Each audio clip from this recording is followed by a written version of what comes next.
And hence for road projects, there were PMGSY, there was RIDF, CRF schemes, there was also the National Highway Central schemes, and a sufficient budget from the State Department also.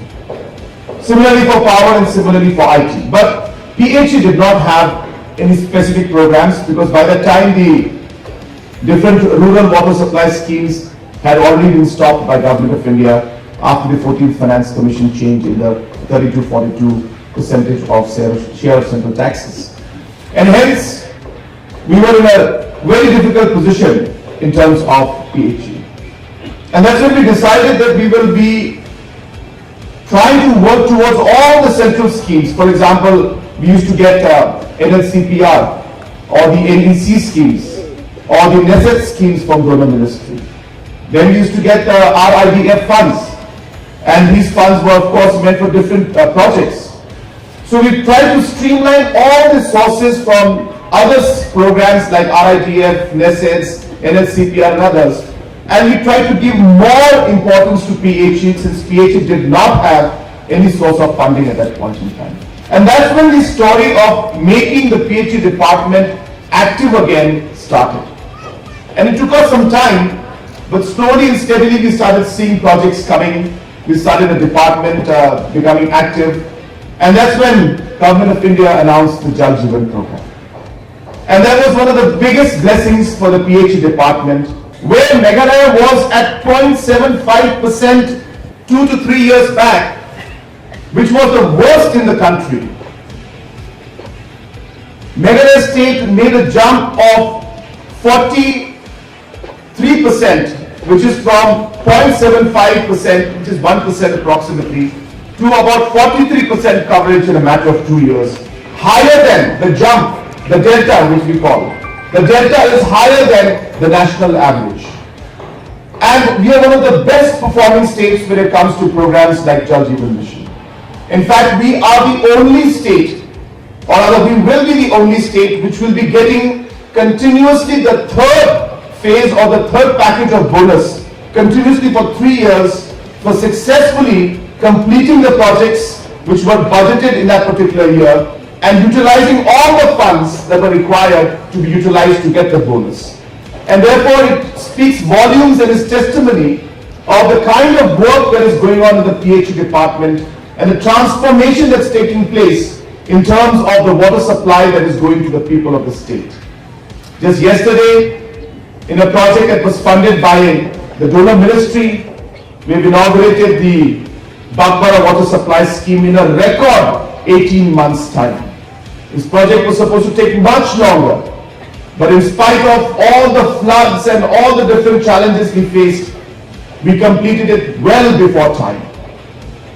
Most of all the other projects also are being completed on record time. So let me assure the people of Umpling area and the other localities which have received this project that we will ensure that your project also is completed at a very fast pace and at a record time. And I would urge the department and the officials to continuously monitor. We have to remember that as a government and as officials and as ministers and as a cabinet, not only should we lay the foundation stone, but we need to ensure that we take things to its logical end.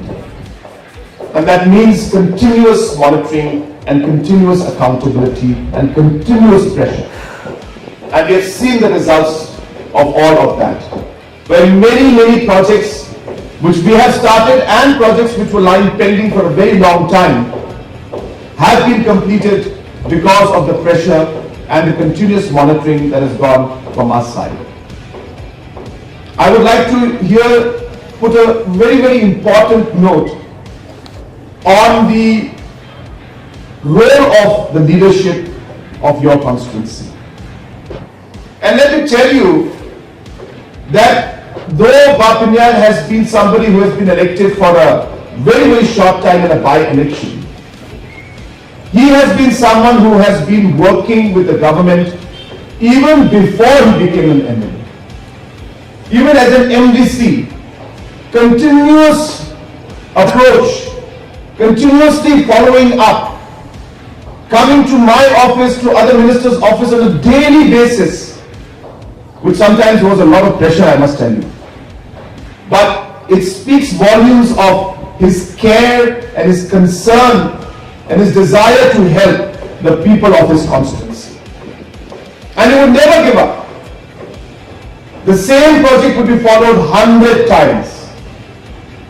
And friends, that's how things get done.